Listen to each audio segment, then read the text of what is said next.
મ હું તો તીખું તીખું લાગુ છું એટલે મારું નામ છે મરચું. મ મ મ મ જોયું છે આ છે સસલાનો સ.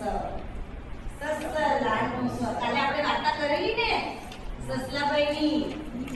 તો સસલાભાઈ કેવું ચાલે? ચાલી બતાવો.